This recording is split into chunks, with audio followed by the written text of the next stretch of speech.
Hello, and thanks for clicking on this video. So just a quick note for anyone who doesn't normally watch my uploads. So I think this video will appeal to my normal sort of subscribers, who are generally people who are involved as couriers. I think this will have a wider appeal. So a little bit about myself. I'm a self-employed courier, something that's called an owner driver. So I own my own van, and then I basically subcontract to transport firms, courier firms, and part of that is I tend to work nationally. So I was trying to stay away from home Monday to Friday. It's nice if I can get home during the week, but quite often I'm away and I quite often sleep in my own van. Something called tramping. So whether it's a truck driver or a courier, when you sleep in your vehicle, it's called tramping. And I've recently changed my vehicle just because I wanted a bigger van, because I can earn more money. And in my old van, I used to sleep in the back, and I found in the winter, even with a good quality sleeping bag, it's just too cold. So bought a new van, plan to keep it for a while. So I've decided to fit a Chinese diesel heater, which I got off of eBay. You can also get them off Amazon. So, and I quite like the project as well.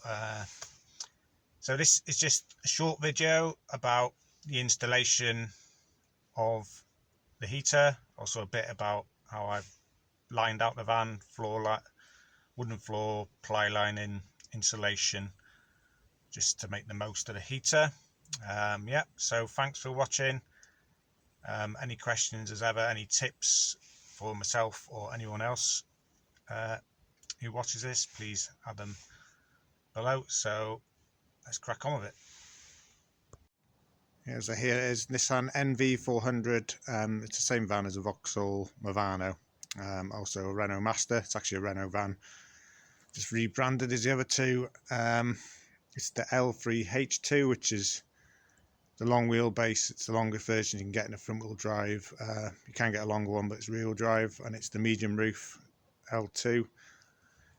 Yeah, so fitted the floor yesterday. Just been basically yesterday we're taking up fitting the floor, making some plans, going to B&Q, etc. Halfords, getting the bits I need. I'm sure I'll have to go make some parts runs again, but yep. So I've settled on, I'm going to fit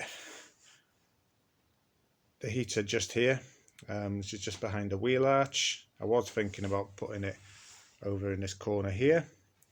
You'll see I've cut out a space for it there, but more on that later. Decided in the end that was the best place to put it in terms of routing, exhaust and stuff, and it doesn't stick out any further than the wheel arch, so you don't really lose any load area for pallets and stuff. And I'll put a little trim going down it, a little piece of timber to protect it from pallets sliding sideways into it. I'm going to mount the fuel tank up on the bulkhead here, so we'll just get the fuel tank.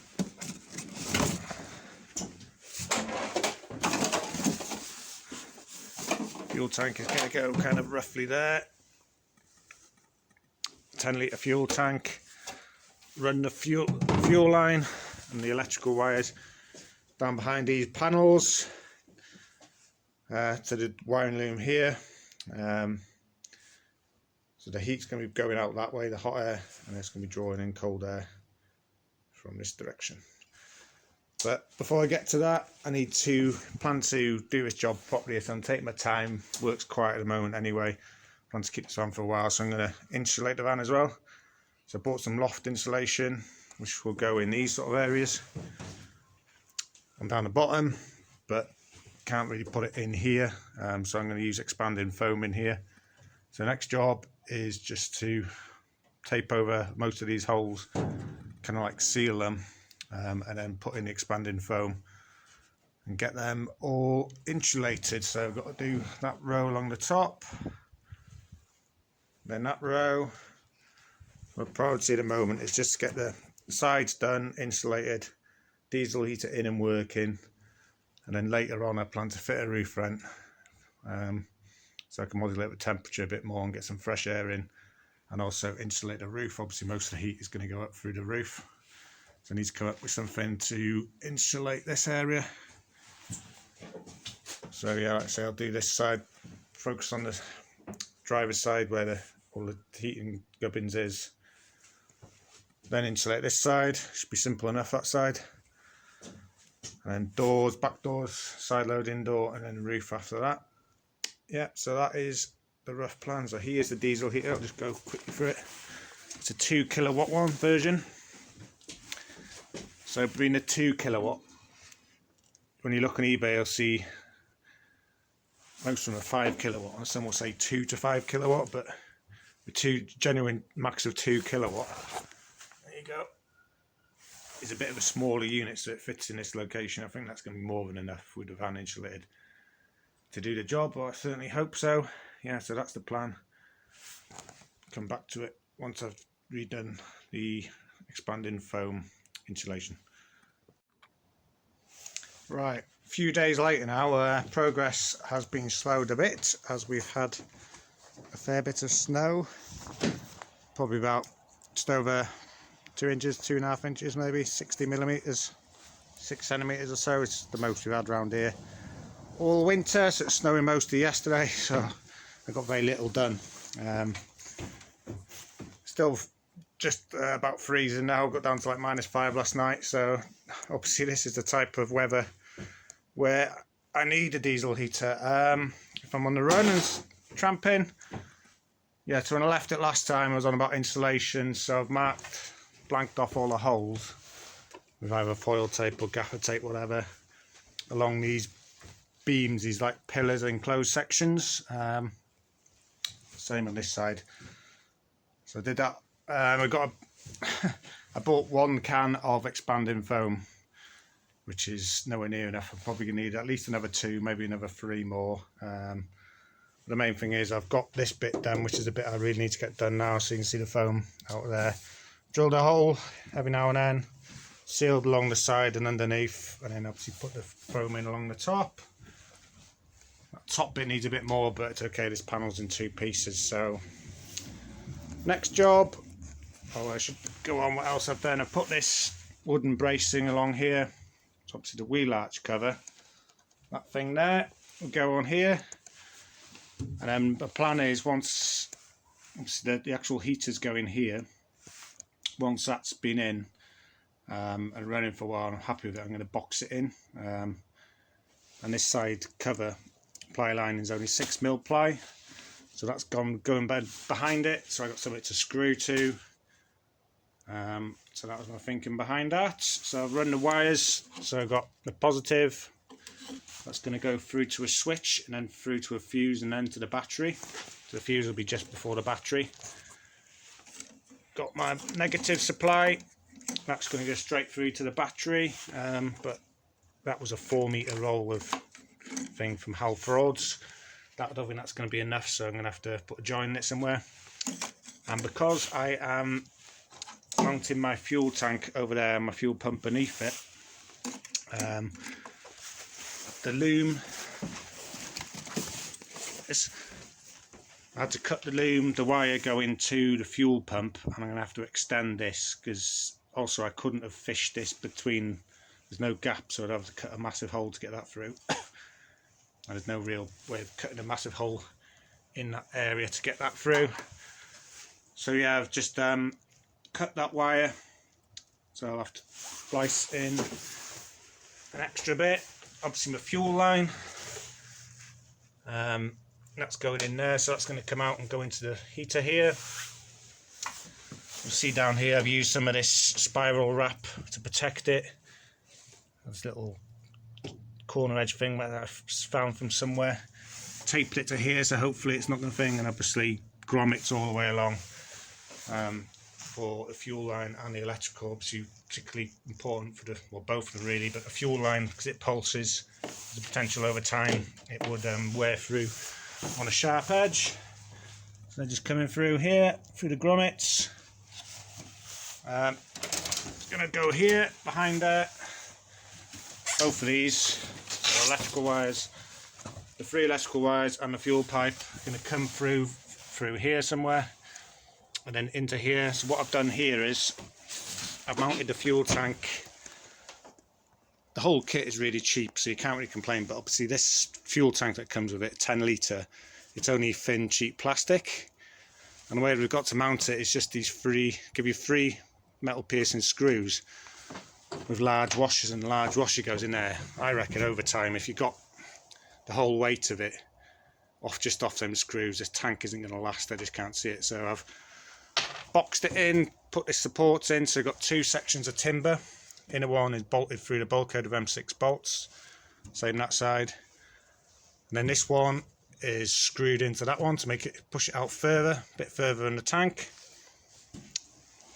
And then beneath I've just got this is standard studding section timber, CLS, and that's just wide enough to go underneath and support the far end, but it leaves enough room for the union here for me to get the pipe on. And I've just put some little blocks of the same timber beneath just to fill that little gap. And the plan is to have my fuel pump down here. This is the switch for the positive. Yeah, tip off the Australian guy, Mr. Mackay or Muck something, sorry I forgot your name, is you should never shut the system down just by switching it off. It has to go through its turning off cycle, its shutdown cycle. But for me, once it's done that, I want to be able to isolate the supply, because apparently it does draw, even when it's not on, it still draws some amps, some amperage, very small amperage, but when I'm not using it over summer and stuff, I want to be able to isolate the supply, so I know it's definitely not drawing any amps from the battery, any power from the battery. Yeah, so down here, obviously the switch, the fuel filter, down from there, I'll show you later, fuel filter, fuel pump out there to the thing, and all the wiring. And the plan is, once I'm happy, again I'll just put a sheet of ply down there to box that off, and it's kind of tidy out the way. The way I've done it, I'll probably put a little skid along here of timber as well. The way I see it, this top part of the bulkhead sticks out, so as long as it doesn't stick out any further than that, I'm not really losing much load space. And I'll definitely still get 3 UK pallets in it, and 4 EU pallets. So that's the plan so far. Next job is to put insulation, loft insulation, in this panel here. Get the panel on, get the wheel arch on, supporting timbers here for the heater itself, get the heater mounted, get all the plumbing, the fuel line and the electrics wired up between here and there. And then, yeah, that'll be the next job. So, more of an update later.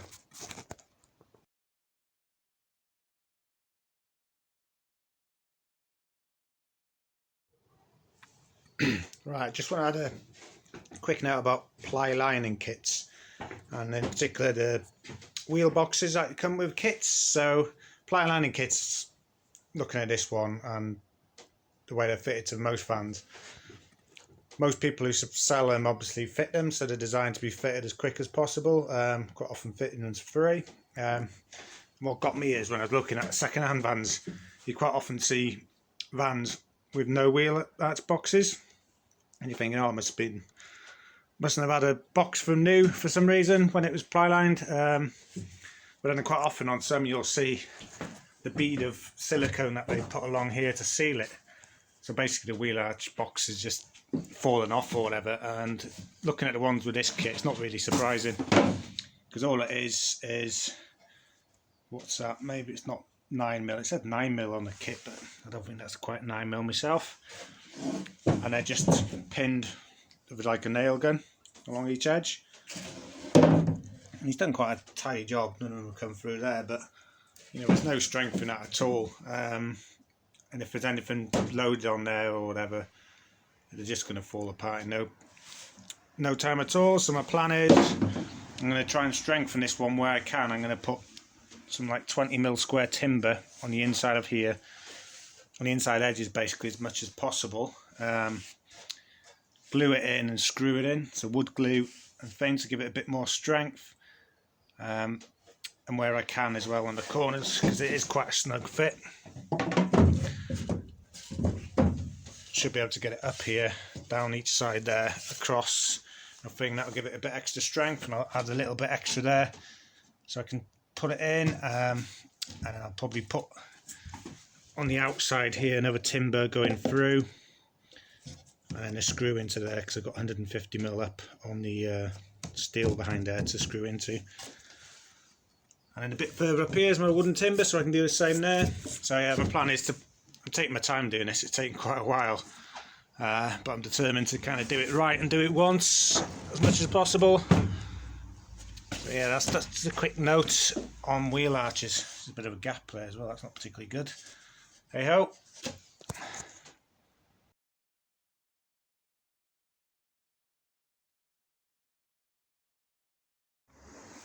Right, following day now, so wheel box is all strengthened.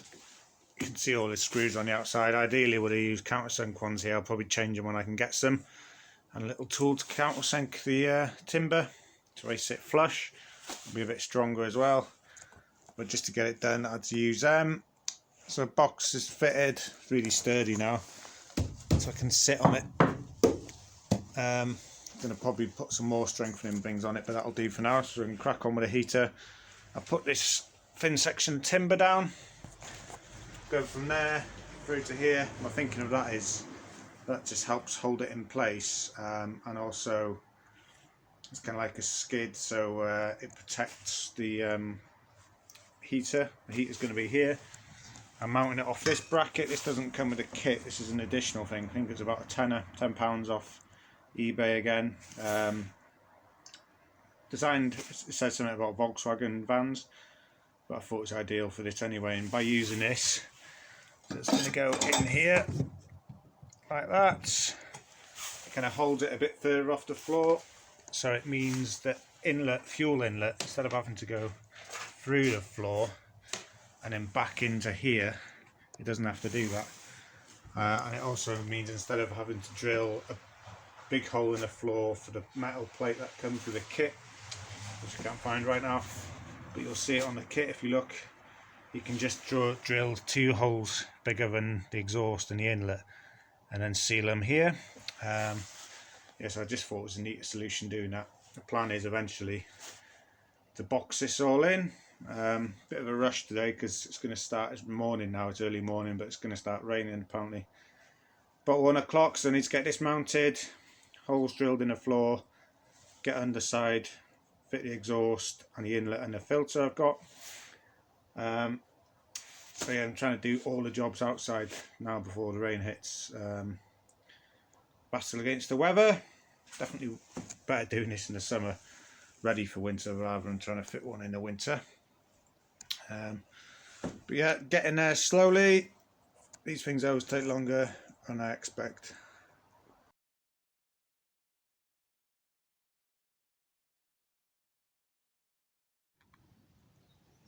Right, update time. So heater's all in now, ready to fire up. So I thought I'd just do a quick video just before I try priming it and firing it up for the first time. So there it is, 2 kilowatt heater. Just see, I mentioned before, I've got this bracket lifting it off the ground, screwed to these 2 bits of timber studding, CLS section. This little skirt to go on there to kind of protect it. My plan eventually is obviously to box this area in, but I'm not going to do that. Same goes for the fuel area until I'm happy it's running okay. I just have to be careful until then.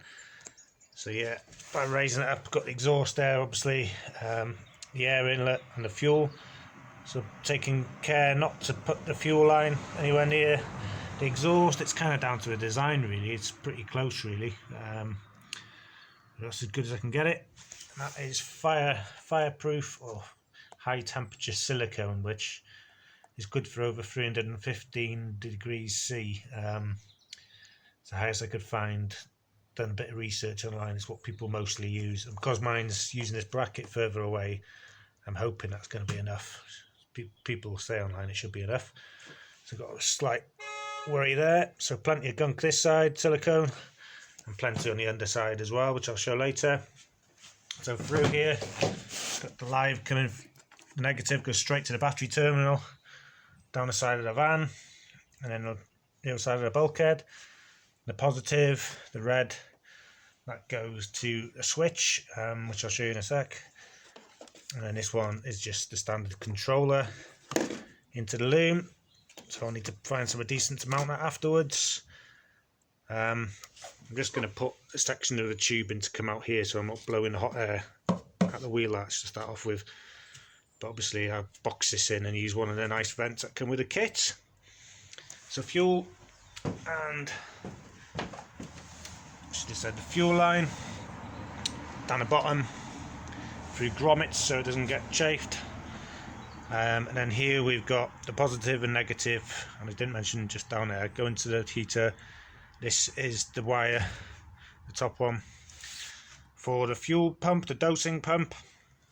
I had to extend that, so that changes somewhere along here there to some, it's 1.5mm cross-section wire coming through up here. This will be tidying up properly afterwards, but it's alright for now. And here is the tank, so 2 sections of timber screwed together, so the back one is bolted through the bulkhead, and then this one's screwed to that one. And then at the bottom, just like a brace to take the weight of the tank. So all these screws are doing in here now, they're not really supporting the weight, they're just holding it gently against the bulkhead. I haven't even tightened them up very overly tight because they don't need to be. It's only a cheap thin plastic tank. Union down the bottom left, going through fuel into your filter, and then round here to the fuel pump, and then back out. That's your wire coming in, your dosing wire, back to the original terminal thing, and the fuel lines, as I say, just going to the heater from there. So if you're looking at it, you might think it looks a bit rough or a bit of a bodge with all these cable ties. The kit does come with like a rubber block to screw this to something, but I didn't really want to just like screw it to the bulkhead because that'll make a right racket, because it'll use the whole, as it's ticking, it'll use the whole bulkhead as like a big sounding board. And I've read about this, it's best if you can suspend it. So 2 small sections of timber, this is the same timber that I've got up against the wheel arch as a skid. Use some more of that on here, on there. 4 little eyelets, same again up there, and then suspended it off just cable ties, which means it's kind of like hanging free. So this isn't going to vibrate, it's going to tick, but it's not going to, hopefully that'll isolate the noise from it, because I'm going to be sleeping in the van obviously. I need to really try and keep it as quiet as possible, so that's why I've done that. And then, so you got from here the negative supply to the heater. That just goes straight through the bulkhead, through that little grommet, whereas the positive comes from there into the switch, and then from the switch the supply goes via this little fuse that came with it, the kit, and then they both run down the inside, so the positive and negative inside, underneath the carpet, worked out quite well, behind the passenger seat, and then just round the corner, and then the batteries under the wheeler, under the passenger's like footstep, into the battery, straight to the positive and negative terminals.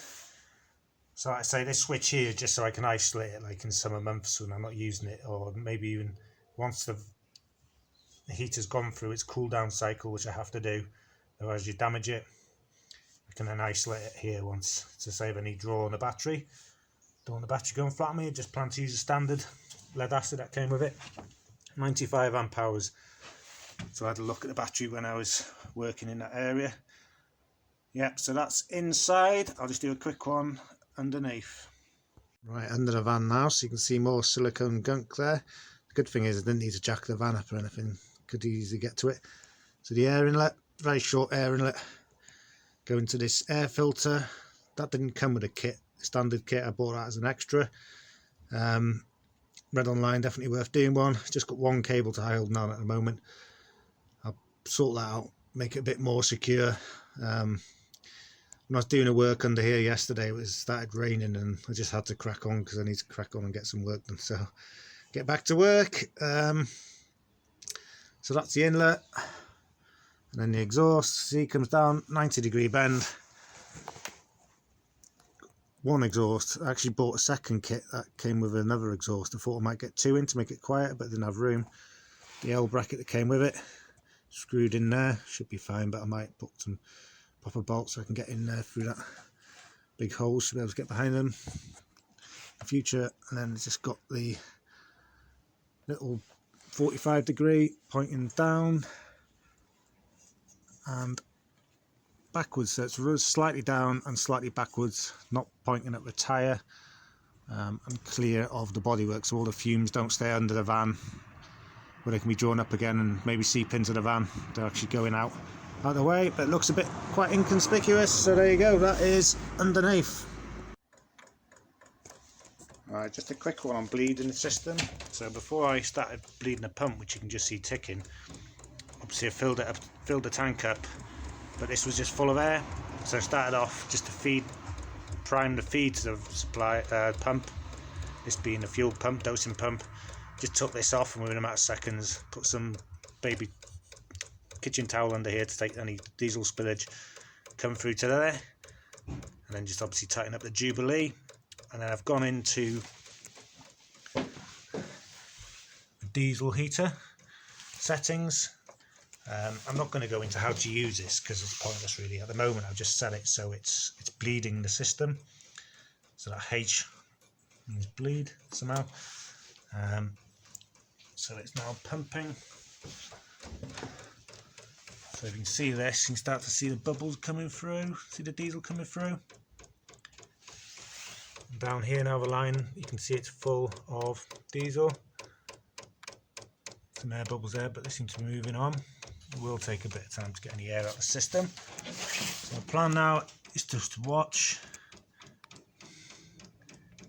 until obviously see a good supply of diesel coming here to the actual heater.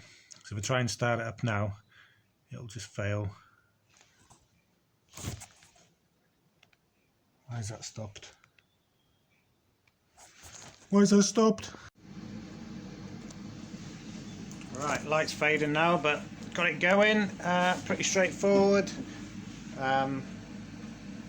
Yeah, so a bit of smoke initially, which is what I've been told about, it can happen. I think possibly made worse because some of that silicone that I put to seal the floor, I also put a little bit around the inlet and outlet, which I think was probably a mistake. It's too hot there, I think. So I think I might be burning that off, but it seems to have calmed down now. I've got it set to quite a low setting, just so that it's it doesn't get too hot while it's burning itself, burning the newness off it basically. Yeah, so I'm gonna give it, it's been going about 15-20 minutes now. Ramp it up to full blast after a while, keep an eye on it, see if I can get inside the van a bit warm and dry out the floor, the ply floor, because it got a bit wet yesterday. Yeah, so it could do drying out in here. Yeah, but pretty chuffed at the moment. Yeah, chuffed to bits with that so far. Right, so that's where I'm at. Still chuffed to bits. It's about a week later now. I've been out on the run and kipped in a van a few nights this week, and it's been doing the job. Still got a fair bit to do, but I'll do that in a separate one because this one's getting quite long. And then in that second one, I'll provide an update on how it's running and stuff, what I've learned about using it. But I just wanted to add a few little tips, if you like, or things I found before I did this job, took it on. I did a lot of research. If you go on YouTube, there is literally hundreds of videos about these diesel heaters from China, installed in all kinds of vehicles and sheds and all sorts, but mostly it's like camper vans. So I thought it'd be interesting to add one which is just like a courier's van. So it's quite a basic conversion, mine. People said to me, oh, why don't you, put a door in a bulkhead so you can get from the front to the back and stuff like this. But I got to remember, it's just a courier van. I'm just adding this so I can sleep in the back comfortably in the winter. Its primary use is a courier van. I can't get carried away into making it into like a camper van, because it's all weight as well at the end of the day. Sometimes you're constrained by weight on what jobs you can do. So like I keep the van, the more jobs I can do, the more chance I've got of earning reasonable living. And the research I did, I'm just going to mention one guy. Really recommend watching this guy's video. YouTuber John space MCK space 47. I'll add it on the screen. Australian gentleman. He's spent a lot of time doing guides on how they run, and I runs them a lot in his back garden. I got so much good tips from there. Definitely worth checking out his. Some of the things I'm going to mention now are directly from his videos. Some of the stuff I've learned. So I'm just going to quickly do 2 or 3 little tips about fitting these that I think are important. Right, so the first one is the fuel line. So this is the fuel line that comes with a kit, or the vast majority of kits you see on eBay and Amazon. It's a really soft hose, sort of cheap hose. You can see it's quite a big internal bore there, internal diameter. And it's quite interesting because in the instructions it says only to use this kit, but this is the one they supply. So I'm guessing this one comes with really cheap little spring clips to put on the end of the unions, whereas this bit comes with, as you'll see from my video, lengths of rubber tubing and proper Jubilee clips, which are much more secure. And if you see, this is a lot harder plastic. It's a smaller bore on the inside. I think it's just under 2mm internal bore. And the reason that's important is the fuel pump doesn't just supply fuel to the heater. It's actually a pulse. It's a dosing pump, and it relies on the increase in pressure when it pumps to kind of like inject the diesel kind of into the heater itself to be burnt. And because this is such a large bore and flexible, this kind of like absorbs some of that pulse, and then it doesn't inject it so well into the burner and can give you issues. So the only reason I can see why they give you this, maybe it does work, just doesn't work as well, and it's a lot cheaper for them to supply. So I bought this in a second kit. It was about a tenner for 5 meters with the rubber bits you needed. I could have done with 1 extra length of rubber hose and 2 more Jubilees, so I had to cut one down and use it either side of my fuel filter, but that seems to be working. But a bit miffed that I didn't give me 1 extra. I can't understand why I didn't get quite enough. And while I'm at it, the dosing pump, I put on a thing to make note of the angle. You need to, it's quite important that you put the fuel pump at 35 to 45 degrees. I could maybe do steepening mine up a bit more, but it's running okay. And that's to make sure you don't get air trapped in the pump. So that's quite important. That's why it's kind of angled at 30-ish, 35 degrees on mine. I actually bought, this is a diesel, this is the exhaust pipe.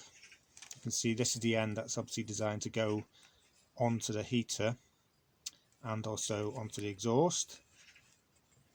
I kind of assumed when you cut it to length you'd be able to fit this side onto the exhaust as well. That wasn't the case. So once you cut it to size, the exhaust won't actually fit. There's a piece of exhaust here. That won't actually fit onto there. So an supplied piece of exhaust with one of these bits on each end, obviously, is happens to be exactly the same length. What I had to do was cut it, and then I had to cut slots down here. You might have noticed on the underside of bit I did in my van conversion, my install, I've got loads of Jubilees here because I've had to cut it in like 2 or 3 places, force it on, and then with several Jubilees get it to hold on, and then loads of that high temp silicone gunk on it in order to seal it. It's not ideal. I'm going to see if I can source one that's about the right length for me. It's about 45 to 50 centimeters from memory, and then I might replace it in the future, but it seems to be running okay for now. Maybe when it warms up I'll do these not quite so essential jobs, but I might sort that in the future. And this is the air inlet pipe to the burner. It's kind of like an alloy foil pipe. it's quite delicate, I'd say. I wanted to, it's one of John's suggestions is to replace this when you installed it with something more sturdy, like a hard plastic. Or my plan was, I ordered a kit with an exhaust, air inlet, an extra one of these and an extra bit of this, so I could use this for the inlet as well, but it doesn't fit. This is too narrow. I did some research, and I thought this was going to be able to use for the inlet as well, but no, it's too small. So anyone's thinking of doing that, doesn't work. So there, the main tips I got along the way. As John mentions in his videos, some people reckon these diesel heaters are really unreliable, especially compared to like the premium German brands Webasto and Eberspacher, which were the Chinese ones a copy of. But as I can see his point, he's saying a lot of the time it's because they're not installed right. They're so cheap, people can buy them, and people are having a go crack at them. The Chinese people who supply the Chinese heaters, they shoot themselves in the foot a bit because the instructions are so poor. They're useless, really. They're good for a laugh trying to read them, because I think it's been used Google Translate Chinese to English, and it's it doesn't make much sense, a lot of it. So yeah, basically, if you buy a kit, make sure you do loads of research online, things like this, to make sure it works properly as well. In particular, you want to make sure your supply into the burner and your exhaust run isn't too long and doesn't have too many bends in it, otherwise it won't work or be really unreliable, things like that. So yeah, that is just general tips. Yeah, so like I say, that's where I'm at. Happy at the moment. It's working well enough for me to stay in the back of the van in the winter nights and take the chill off, at least. I've still got quite a few jobs to do. I need to box in the fuel tank and fuel pump area. I need to put something on the fuel pump to make it quieter, just like lag it with something, so it's quiet when I'm trying to sleep. Not that it's too much of an issue. Box in the heater itself so it doesn't get damaged when I got loads in the back,